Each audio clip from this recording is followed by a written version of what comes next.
काला पहाड़ उड़ीसा इतिहास के एक कुप्रसिद्ध नाम। उन्होंने उड़ीसा का पुरी श्री जगन्नाथ मंदिर, कोणार्क मंदिर को ध्वस्त किया था और उत्तर भारत के बहुत सारा हिंदू मंदिर को नष्ट किया था। उनके वजह से जगन्नाथ जी, बलभद्र जी, सुभद्रा जी की मूर्ति को छुपाना पड़ा था। पर कौन था ये काला पहाड़? क्यों कर रहा था ये तबाही? जन्म से जो हिंदू ब्राह्मण था, क्यों हिंदू देवताओं के मंदिर के पीछे पड़ा था? चलिए दोस्तों, पूरा कहानी को समझते हैं। काला पहाड़ का असली नाम राजीव लोचन राय या फिर कालाचांद राय बहादुरी था और वो जन्म से हिंदू ब्राह्मण हुआ करता था। काला पहाड़ बंगाल का अफगान सुल्तान सुलेमान करनी का आर्मी जनरल हुआ करता था और वो देखने में बहुत ही सुंदर और लंबा चौड़ा हुआ करता था और युद्ध नीति में निपुण था। सुल्तान सुलेमान करनी का बेटी दुल्हारी या फिर गुलनाज को काला पहाड़ से प्यार हो गया था और वो बात सुल्तान सुलेमान तक पहुंच गया था। तब सुल्तान सुलेमान ने काला पहाड़ के सामने ये विवाह का ये सुझाव रखा था कि अगर काला पहाड़ मुस्लिम धर्म अपनाता है तो उनके बेटी के साथ शादी कर सकता है। पर काला पहाड़ को पहले से ये मंजूर नहीं था क्योंकि वो हिंदू धर्म परायण था और अपने धर्म के प्रति बहुत ही ज़्यादा प्यार था। लेकिन दुल्हारी का उनके प्रति प्यार देखकर वो मजबूरन दुल्हारी को शादी किया और मुस्लिम धर्म को अपनाया। उस दौरान बहु विवाह प्रथा का प्रचलन था और काला पहाड़ का पहले से 2 हिंदू पत्नी था। तो कुछ दिन के बाद काला पहाड़ अपने पहले की 2 पत्नी के पास वापस जाना चाहता था और उनके माँ के पास वापस जाना चाहता था। उनका 2 पत्नी तो चाहते थे काला पहाड़ को स्वीकार कर लिए थे, लेकिन उनका माँ और समाज ने उनको स्वीकारा नहीं था। तो धर्मगुरु ने उनको ये सुझाव दिया था कि पुरी के श्री जगन्नाथ मंदिर जाए और मुक्ति मंडप में क्षमा प्रार्थना करके फिर से हिंदू धर्म में वापस आ जाए तो उनको समाज स्वीकार कर लेगा। तो इसीलिए काला पहाड़ उड़ीसा के पुरी श्री जगन्नाथ मंदिर गया और वहाँ पे मुक्ति मंडप में क्षमा प्रार्थना के लिए पहुँच गया। लेकिन पुरी श्री जगन्नाथ मंदिर के पांडवों ने उनको हिंदू धर्म में स्वीकार नहीं किया और उनको लांछित अपमानित करके वहाँ से भेज दिया।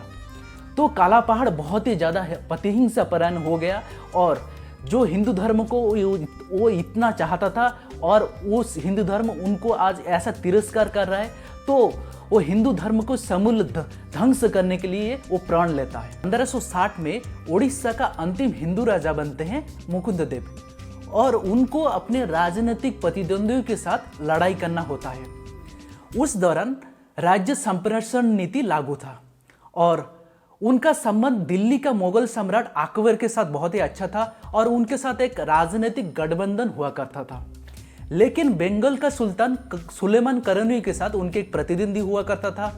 जब अकबर चित्तौड़ का दुर्ग आक्रमण कर रहे थे, इस मौके का फायदा लेते हुए बंगाल का सुल्तान सुलेमान करनी उड़ीसा आक्रमण कर देते हैं और उनके बंगाल का सेना को 2 हिस्से बांट देते हैं। एक हिस्से को खुद सुल्तान करनी नेतृत्व लेते हैं और दूसरे हिस्से को उनका बेटा बायजद खान और काला पहाड़ नेतृत्व लेते हैं।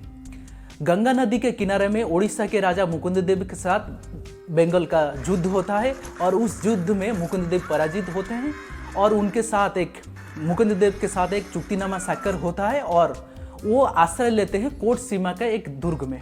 उड़ीसा पराजित होने के बाद बंगाल के आर्मी जनरल काला पहाड़ अपना तांडव लीला उड़ीसा में शुरू कर दिया था।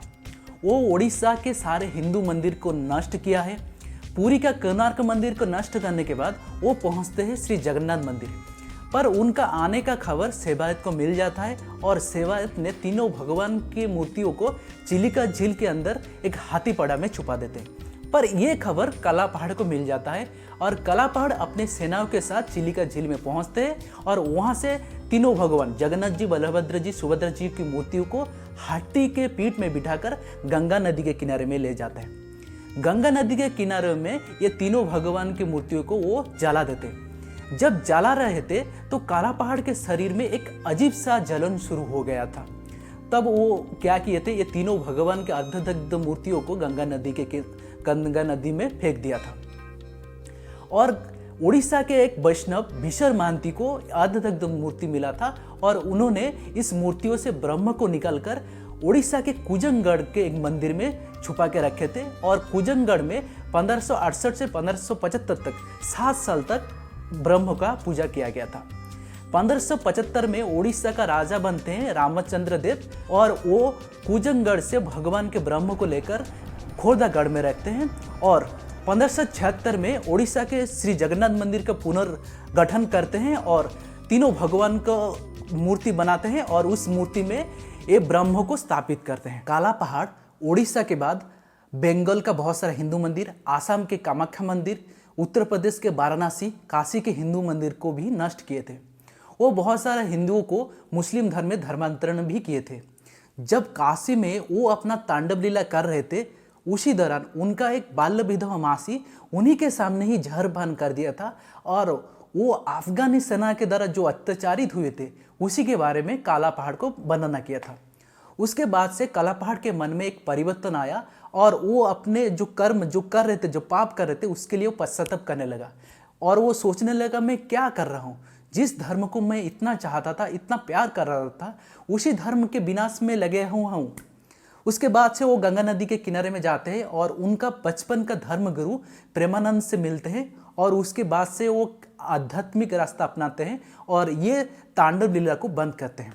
और उसके बाद से काला पहाड़ के बारे में और सुनाई नहीं दिया था। अगर हिंदू समाज ने पहले से ही काला पहाड़ को स्वीकार कर लेता तो इतिहास के वो पन्ना इतना कलंकित नहीं होता। इतिहास को तो हम बदल नहीं सकते, पर इतिहास वो आईना है जिससे हम सीख सकते हैं और अपना वर्तमान और भविष्य को सुधार सकते हैं।